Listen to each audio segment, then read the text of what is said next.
San Pablo se podía celebrar un culto unido, pero ahora que tenemos la iglesia anglicana de Valparaíso, tenemos la iglesia San Marcos y las iglesias que Dios sigue levantando por medio de nosotros, vamos a celebrar siempre lo que Dios hace en Valparaíso. Déjame preguntarte al comenzar este sermón lo siguiente, escucha bien.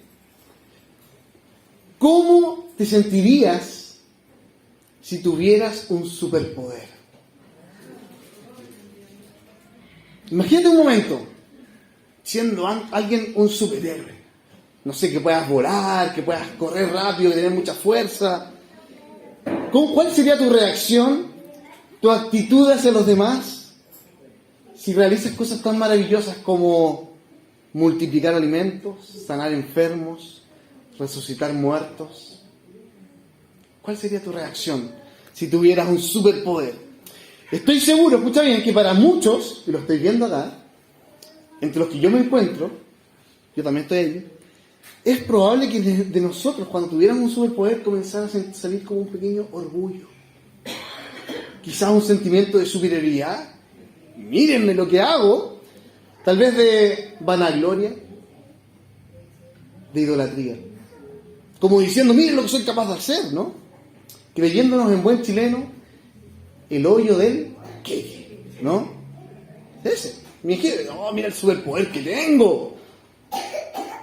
Ahora bien, no solamente estarían los que se creerían la muerte con ese superpoder, sino también estarían aquellos que usarían ese superpoder para sus propios beneficios.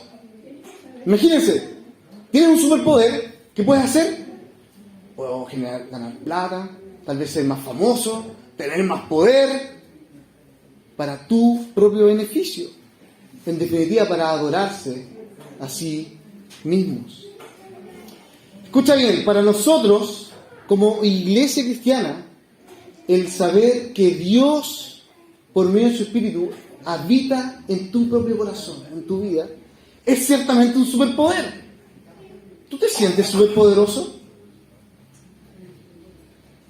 La gran pregunta es cómo vas a usar ese superpoder en tu vida. ¿Cómo le vas a explicar a los demás las cosas buenas que salen de ti? ¿Vas a adorar a Dios con ese superpoder o te vas a adorar a ti mismo? Vamos a orar al Señor para que Él dirija esta reflexión, este sermón de hoy. Padre, gracias porque estamos escuchando tu palabra. Si leemos la Biblia es porque como iglesia reconocemos que en la palabra, en la Biblia, tú nos hablas. Tú hablas a nuestro corazón. Tú moldeas nuestras vidas por medio de tu voz. Te pido que este sermón llegue a lo profundo de nuestros corazones. Háblanos, Señor. Moldea nuestro corazón para ser más como Jesús. Te lo pedimos. En su nombre, amén. ¿Cómo le explicarías a los demás ese superpoder que tienes? Y decimos esto porque precisamente el pasaje que vamos a estar estudiando hoy día, estamos en Hechos capítulo 3, habla justamente de eso. ¿Cómo le explicas al pueblo de Jerusalén que ese hombre que tenía una discapacidad, ese hombre que era cojo de nacimiento y que pedía limosna ahí en la entrada del templo, fue sanado por lo que tú hiciste? Imagínate. Aquí a la puerta de la iglesia de San Marcos hay una persona que pide dinero todos los días y de un momento a otro tú lo sanas. ¿Cómo le explicas? Pedro y Juan, dos apóstoles, seguidores de Jesús, y de una u otra manera tenían el protagonismo, entre comillas, al comienzo de este libro de Hechos. Y estaban generando tal impacto en la sociedad en Jerusalén que ellos perfectamente pudieran haber dicho, hey, mírennos lo que podemos hacer. Miren lo poderoso que somos. Podemos sanar a una persona con discapacidad. Y todos estaban sorprendidos. Incluso algunos empezaron a tener temor. ¿Por qué estamos estudiando este pasaje de Hechos? Porque como iglesia, si lo ven acá, estamos en esta serie llamada Hechos para el Señor. ¿Para quién estás hecho tú? ¿Para mostrar el superpoder que tú tienes? ¿Pedro y Juan estaban hechos para enorgullecerse de lo que habían hecho? o están hechos para mostrar la gloria del Señor? Este pasaje que comienza en el versículo 11, y te invito a que tengas tu Biblia abierta, Hechos 3, del versículo 11 al 26, nos va a mostrar cuál es la actitud apropiada. ¿Cómo debemos explicar las cosas buenas que el Señor hace en nosotros? Quizás efectivamente algunos de ustedes pueden orar y sanar a una persona enferma, ¿no? Confiamos que el Señor es poderoso para hacer eso. Pero tal vez hay otros que cuando oramos por ellos, sus vidas son transformadas, consoladas, animadas en medio del sufrimiento, esperanzadas en medio de una vida sin sentido, donde el consumismo, el copete, las drogas, y dicen: Señor, obra en su vida, muéstrale que hay una vida más allá que lo presente, ¿no? Recuerdo que hace 19 años atrás, casi 20, yo tenía 16 años, y mi padre le dio un accidente cerebrovascular. Y su situación fue tan crítica que después de 6 días en coma, a punto de morir, con una presión arterial por las nubes, los médicos nos dijeron: lo siento, hicimos todo lo que podíamos, estaba a nuestro alcance, está en las manos del Señor. Así que ahí nos pusimos a orar, todo. Y bueno, hoy día mi viejo está vivo, allá en Limache, pues revolviéndola, comiendo como condenado. Pero bueno, el Señor hizo su obra, ¿no? A pesar de que quedó con secuelas en su cuerpo, Dios obró en su vida. Y desde luego que obró en la mía, ¿no? En toda mi familia.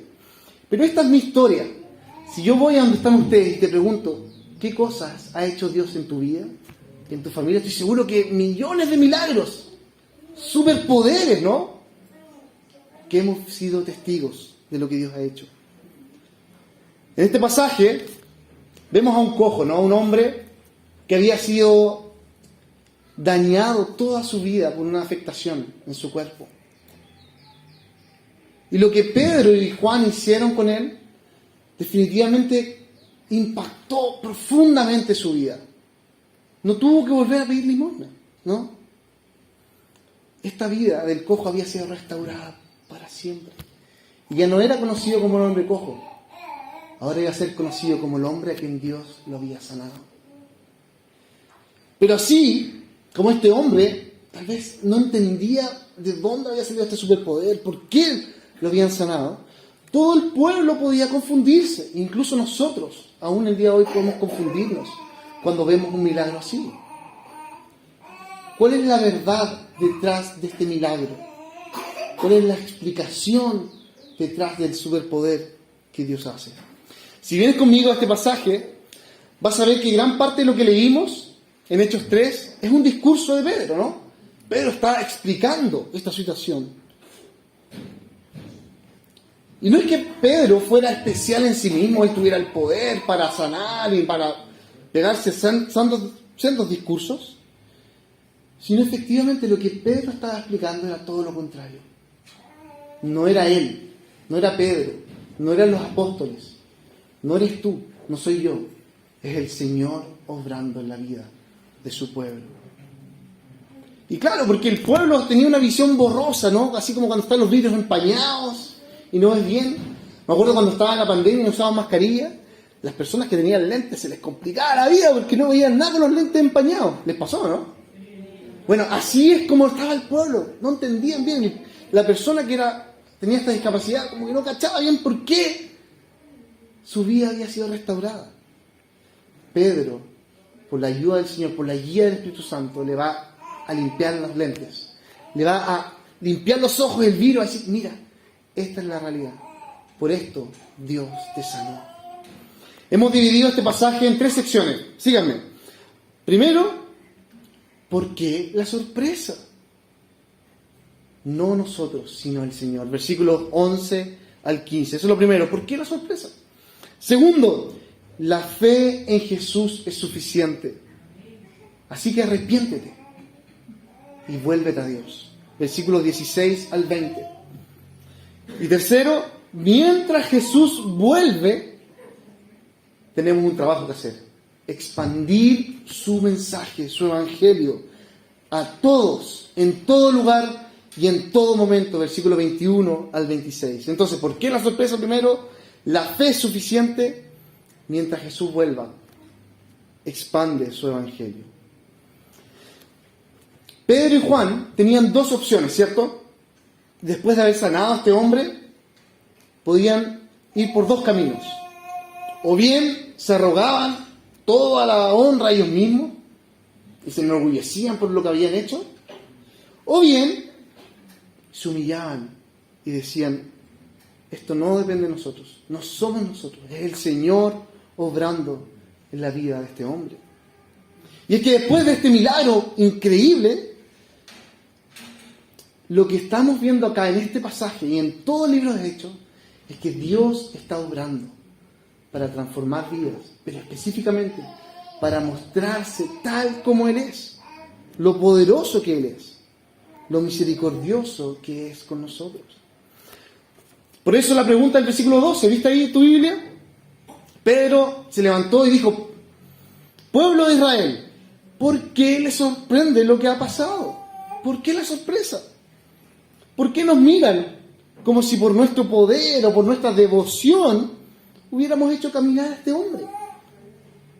Es decir, ¿cómo pueden sorprenderse con algo tan normal para Dios, no? Él creó el universo, Él creó la tierra, Él te creó a ti. Él sana constantemente personas. No es sorpresa, ¿no? Jesús en su ministerio había sanado a tantas personas, tantos milagros que había hecho. Así que no es una sorpresa. El punto es que para cualquier ser humano, por más creyente que sea, el ver a Dios obrar siempre es algo sorprendente. La pregunta es: ¿qué te sorprende más? ¿Un milagro? Así como este superpoder, un hombre que es sanado y que camina. ¿O te sorprende lo que Dios hace día tras día en tu vida? ¿O te sorprendes cuando alguien entiende el mensaje de Jesús y dice: ahora entiendo por qué Jesús murió por mí? ¿Qué te impacta más? ¿Qué te sorprende más? ¿Los milagros o el Evangelio de Cristo? ¿Los fuegos artificiales? ¿O ver a un hermano limpiando los baños todos los domingos, todos los sábados? Pedro, ¿cierto?, sigue desafiándonos con su discurso y sigue en este pasaje diciendo: este milagro poderoso, esto que hace el Señor, no depende de nosotros, no viene de nuestra fuerza, de nuestro poder, de qué tan fuerte cantamos, ni qué tan fuerte oramos, no, depende del Señor. Es Él el que obra. Cualquier obra que Dios hace en tu vida y en la vida de los demás no depende de qué tan devoto seas. No depende de qué tan bueno eres. No. Sino depende de lo bueno que es el Señor.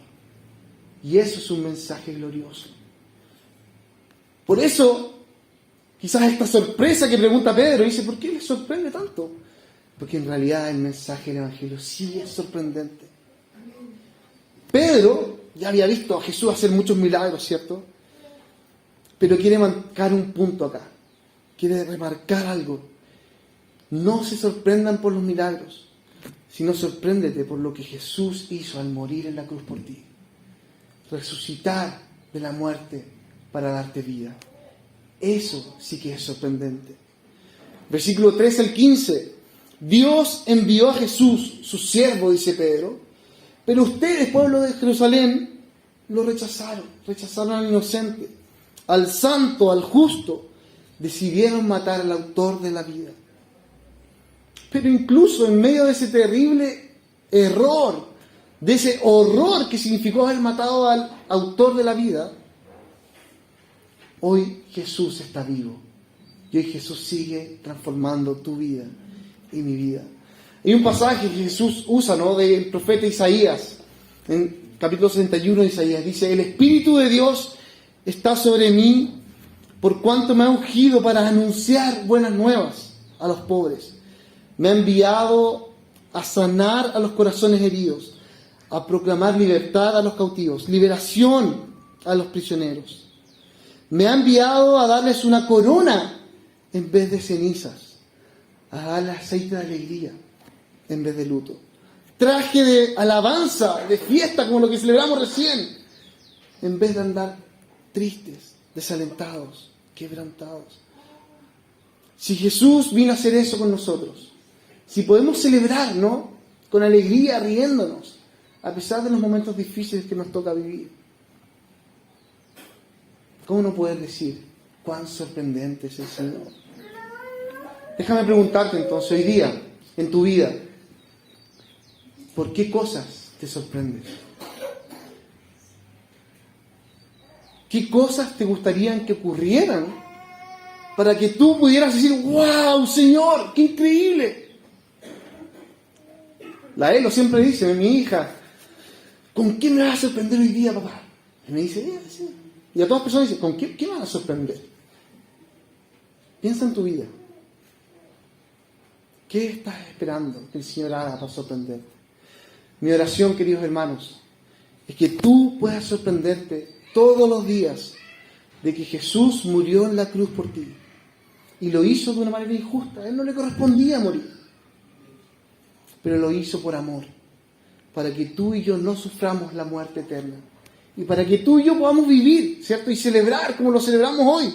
Y mañana, y pasado mañana. Y toda la vida celebrar. Porque la vida, queridos hermanos, es un deleite. Es una belleza. Celebrar, por más que hayan problemas. Jesús murió y resucitó para hacerte una nueva criatura. Veamos ahora el segundo punto, ¿no? La fe en Jesús es suficiente. Así que arrepiéntete. Versículo 16 al 20.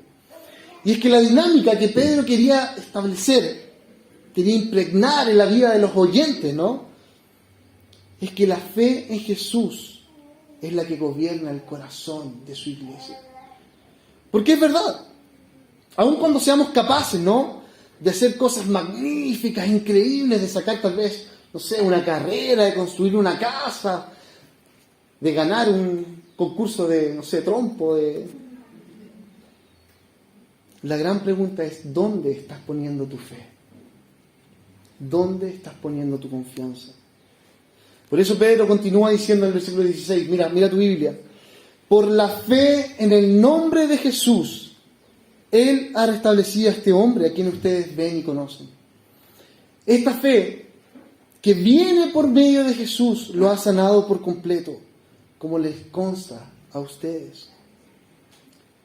Pregunta entonces, ¿qué necesitamos entonces? Ver para poner nuestra confianza y nuestra fe en el Señor. ¿Qué necesitas experimentar para decir, sí, Señor, ahora me doy cuenta que tú eres real, que tú vives? Y por otra parte, ¿cómo obtener esta fe? ¿Cómo tú puedes ser una persona de fe? ¿Cómo tú puedes hacer que tu hermano, que tu amigo, que tu vecino, que tu hija, que tu hijo tenga fe? La respuesta acá está, ¿no? Dice, la fe viene por medio de Jesús. Es decir, la fe viene de Jesús. Y por eso nosotros como iglesia podemos decir que si tú estás acá, es porque Dios te ha traído acá. Y si tú puedes entender y creer que Jesús es tu Señor y Salvador, es porque el Señor lo ha puesto en tu corazón. No es porque tú seas especial. De hecho, ninguno de nosotros es especial. Recién Carlos decía, si abriéramos el libro de nuestra vida y nos contaron todas las cosas que hemos hecho, sería terrible, ¿no? Una vergüenza. Pero Hebreos 12 dice, Jesús es el autor y consumador de nuestra fe. Que es Él en donde comienza y donde termina tu fe. Tú no estás acá por lo bueno que tú has hecho, sino tú estás acá por lo que Cristo ha hecho por ti. El problema es que si somos sinceros, nos cuesta realmente confiar en Jesús, ¿no? Nos cuesta poner los ojos en Jesús. De hecho, si tú haces cosas sorprendentes, al tiro, miren lo que soy capaz de hacer, ¿no? Me imagino a Pedro y a Juan con la tentación de sentirse como, uy, miren lo que hicimos. Me imagino a ti, ¿no? En tu vida, enorgulleciéndote por cosas que el Señor ha hecho por ti. O incluso cuando llegan los problemas ¿no? En nuestra vida. Cuando llegamos a fin de mes y no queda plata, y bueno, es fin de mes. O tal vez cuando las enfermedades están ahí revoloteando en nuestra vida, en nuestra familia, sentimos que ya no tenemos fe. O al revés, ¿no? Cuando las cosas nos va espectacular y ganamos plata y tenemos éxito y nos va bien en la vida, nos olvidamos de Jesús, ¿no? Ya no necesitamos la fe. Pero escucha, el Señor es quien pone la fe en tu corazón. Es Dios quien te hace ver tu necesidad de Él. Para Pedro era evidente que la actitud que habían tenido los judíos con Jesús, especialmente los líderes religiosos, era porque no tenían fe. Era falta de fe, ¿no? Habían abandonado la confianza en el Dios Todopoderoso y estaban más aferrados a su religión, a su tradición, a su fama, a su poder, en vez de confiar y abrazar a Jesús. Porque en definitiva, el haber rechazado a Jesús, el haberlo condenado a morir, significaba en ellos una renuncia a confiar en el Dios de la Biblia. Por eso dice Pedro en el versículo 17, yo sé que ustedes y sus líderes actuaron por ignorancia. Ignoraban la manera en cómo Dios es y cómo Dios desarrolla su ministerio en nosotros. Dios había diseñado un plan, glorioso plan, ¿no? Desde hace mucho tiempo, que su Mesías, el Cristo, escucha esto, ganaría la batalla, no con poder, con riqueza, con fama, sino sufriendo en una cruz, muriendo, aparentemente derrotado por la muerte. Porque en la cruz lo que hace Dios es quebrar nuestras mentes. Nos dice, ¿sabes qué? La fe. Porque la fe es la que te lleva a convencerte que lo sencillo, lo humilde, lo que no tiene sentido, lo contraintuitivo, ¿no? ¿Cómo va a tener sentido que el poderoso muera en la cruz? ¿Cómo va a tener sentido que los poderosos, aparentes de su tiempo, los líderes religiosos, salieran ganando al matar a Jesús? Porque Dios nos muestra que esa es la única manera para que tú y yo podamos alcanzar la salvación. La única manera para que tú dejes tu vida de idolatría, de orgullo, de vanagloria, de creerte superpoderoso por lo que hiciste, es ver a Jesús muriendo ahí en la cruz, ¿no? Jesús triunfó sobre la muerte, sufriendo por ti y por mí. Y hoy día, y eso es lo que Pedro y Juan tenían presente, hoy día Jesús está vivo. Está vivo y tiene poder para transformar nuestras vidas para siempre. Así continúa el versículo 19. Escucha, para que sean borrados tus pecados, ¿qué tienes que hacer? Arrepiéntete y vuélvete a Dios. Porque incluso si tú no has considerado jamás la necesidad de ser rescatado, de ser restaurado por Dios, déjame decirte que sí tienes que arrepentirte de tu orgullo, de tu adoración a ti mismo, de tu adoración a tu fuerza, a tu éxito, a tus placeres. Es así como Dios trabaja, ¿no? Mostrándote que todos necesitamos arrepentirnos de nuestros errores, mostrándote lo terrible de tu pecado. Porque nosotros, queriéndonos adorarnos a nosotros mismos, terminamos matando al Hijo de Dios. Pero incluso ahí, cuando los judíos mataron al Hijo de Dios, estaban Pedro y Juan llamándolos a arrepentirse. Así que tú y yo tenemos esperanza, hermano. Y si estamos acá es porque fe y arrepentimiento es la única dinámica para poder vivir en esta vida. Quizás tú puedes estar pensando, bueno, yo soy cristiano, hace 20 años conocí a Cristo, esto ya lo sé, es obvio, ¿no? Pero déjame decirte que lo que Dios espera de ti hoy día es fe y arrepentimiento. Un corazón humilde para confiar en que Dios sigue trabajando en ti y en los demás a pesar de que no lo veas. Y arrepentimiento para dejar de lado tu orgullo, tu idolatría, tu vanagloria. Para que por fin puedas encontrar, escucha bien, mira lo que dice Pedro acá, ese descanso que Dios promete. Para que podamos vivir sabiendo que Cristo, por medio de su Espíritu, ya mora. Ya vive acá en la iglesia hoy día. y hace cosas espectaculares, ¿no? Como por ejemplo regalarnos este día de celebración. Pero no llega hasta acá, ¿no? Porque la esperanza continúa. Y lo tercero que nos enseña este pasaje es que efectivamente Cristo volverá plenamente, consumará toda su creación al final de los tiempos. ¿Crees eso? Y lo podremos ver cara a cara, abrazar al Señor, ¿no? Pero mientras Jesús vuelva, tenemos que hacer un trabajo hoy día. ¿Cuál es ese trabajo? Expandir su mensaje, ¿no? Su mensaje de amor, de servicio, de entrega. Pedro ha dicho hasta acá, la sanidad de este hombre cojo fue hecha por Jesús, ¿no?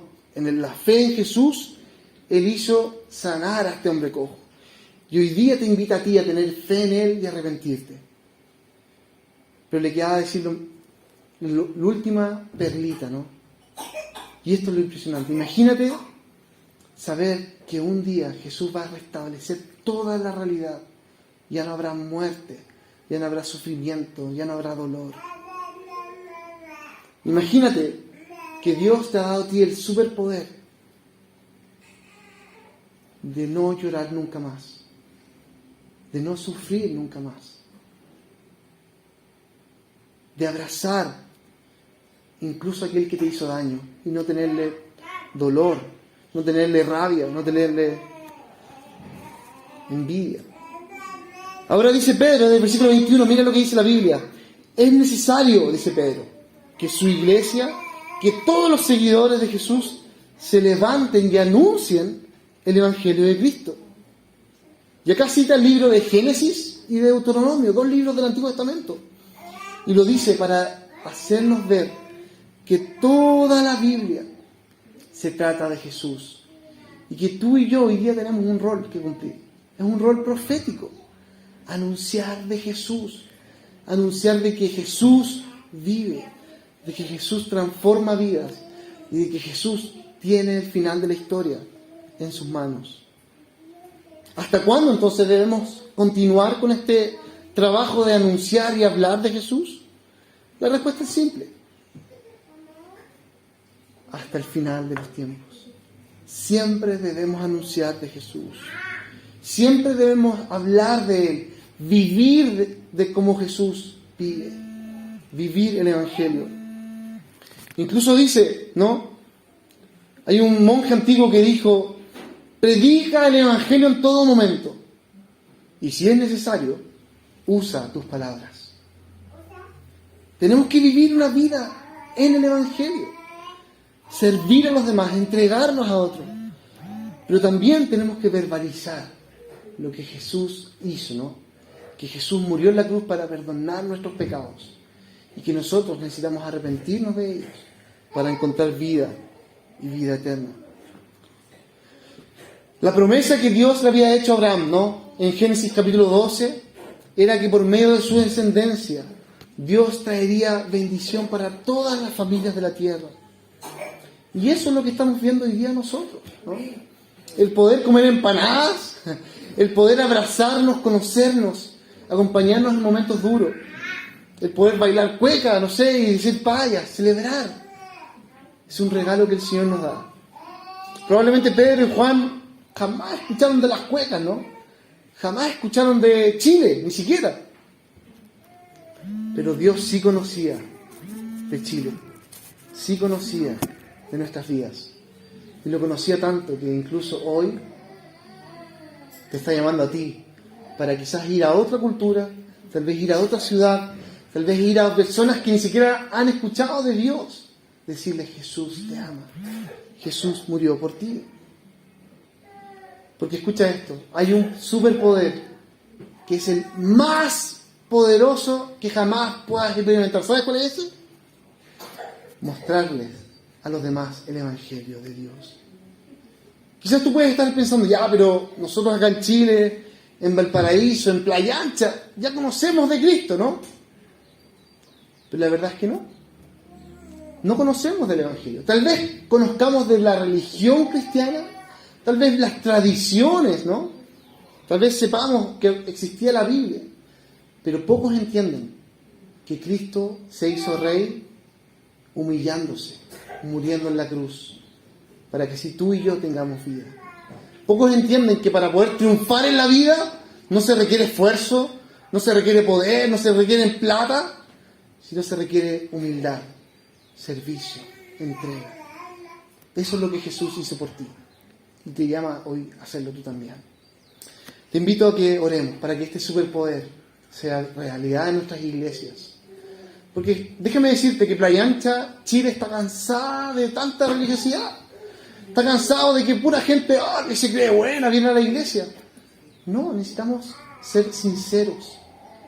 La iglesia, queridos hermanos, no es un lugar para los que están sanos, sino la iglesia es un lugar para los que están enfermos y se reconocen enfermos. Fe y arrepentimiento es lo que el Señor pide de ti hoy. Oremos. Señor, te quiero dar gracias porque el superpoder que tú nos has dado es un poder que ni siquiera Hollywood, ni siquiera los superhéroes como Batman o Superman lo conocen. Es un superpoder que requiere humildad, que requiere entrega, que requiere negarnos a nosotros mismos, tomar nuestra cruz y seguirte a ti.